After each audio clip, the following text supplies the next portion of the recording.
control maybe 1% of what happens to you. The rest is blind fate. When life falls apart, fools lose their minds, but the wise man just says, "It is what it is." Submitting to the inevitable is the only way to stay sane. It's time to stop lying to the person in the mirror. To understand which step of the ladder the Almighty and nature have placed you on, you need to answer 3 questions, and God help you if you lie to yourself now. Question 1. Where does your real energy come from? Does it come from the raw thrill of power and control, from being the one who moves the pieces, even when the job is heavy, dirty, and reeks of blood? Or does it come from the feeling that you've helped someone, created a thing of beauty, or brought a moment of peace to a chaotic world? Be honest. Are you the hammer or the song? Question 2. Are you ready to carry the weight? Imagine everything collapses tomorrow. The lights go out, the vertical glitches, and the axes come out. Will you be the one who steps into the breach, takes command, and bears the crushing responsibility for the lives of others? That's the predator. Or do you want to be the one who is protected, so that in the safety of the walls, you can keep creating, healing, and dreaming? That's the light bringer. Both are needed, but only one can lead the defense. And finally, question 3. What is your sin? Look at your guilt, boy. Do you feel a twinge of regret for being too harsh, too ruthless, even though it worked and the order was kept? Or do you feel that soul-crushing shame because you were a coward, because you betrayed your own kind, gentle nature just for a quick buck or a moment of ego? The predator's guilt is about the excess of strength. The light-bringer's guilt is about the betrayal of grace. Answer those, and you'll know who you are. And once you know, the envy for the ones above you will vanish.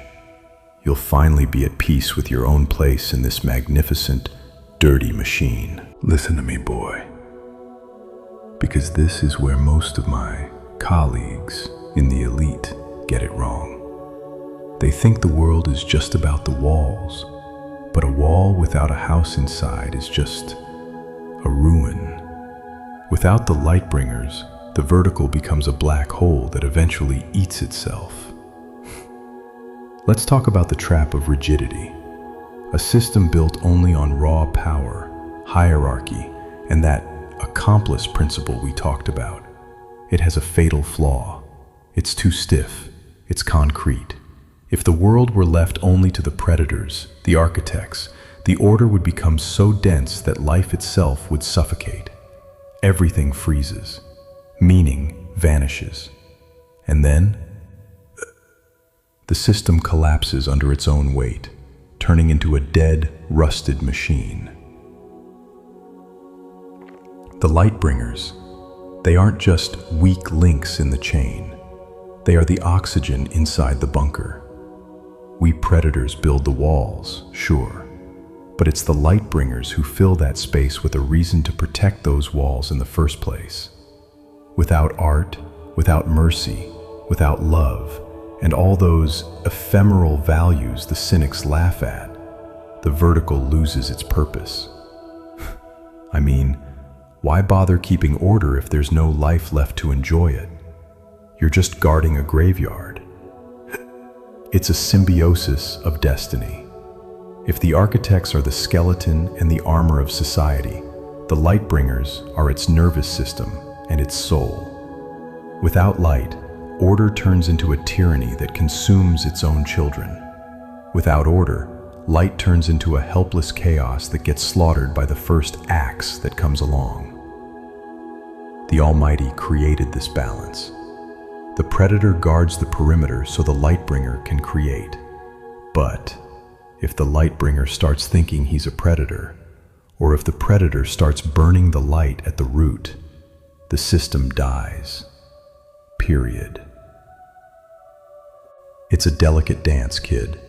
Power needs a reason to exist, and that reason is always something power can never be. Sit back, kid.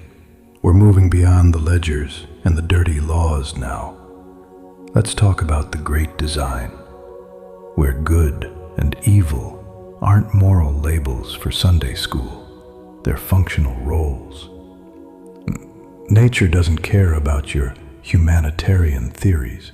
Under the expensive suit, there's only biology. We aren't equal, boy. Not in pockets, and certainly not in our inner charge. There are predators, born to build, seize, and hold the structure through raw force. The architects of order. And there are those meant to fill the world with light, creativity, and care. Chaos. Chaos starts when a predator tries to pretend he's a sheep, or when a light bringer starts thirsting for blood. That's when the gears of the world start grinding. And then there's karma. Forget what the hippies told you. Karma isn't a punishment for bad deeds. It's a calibration mechanism for your purpose. Look at the path of the predator.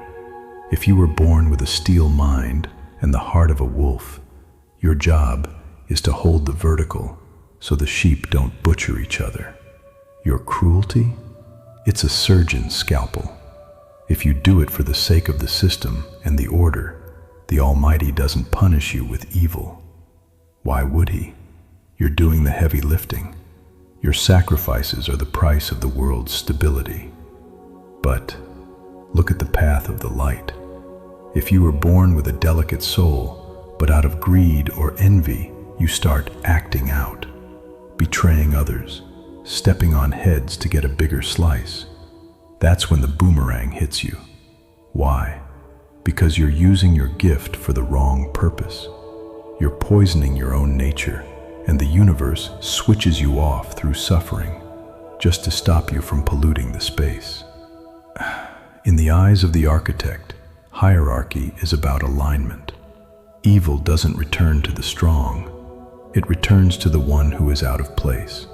An architect building an empire through harsh decisions receives a blessing because he is creating. But a petty schemer, destroying things just for his own ego, he gets the crash. It's simple, boy. Stay in your lane, fulfill your function, and the great karma will leave you alone. Try to be something you're not, and the house will fall on you. You control maybe 1% of what happens to you. The rest is blind fate. When life falls apart, fools lose their minds. But the wise man just says, it is what it is. Submitting to the inevitable is the only way to stay sane.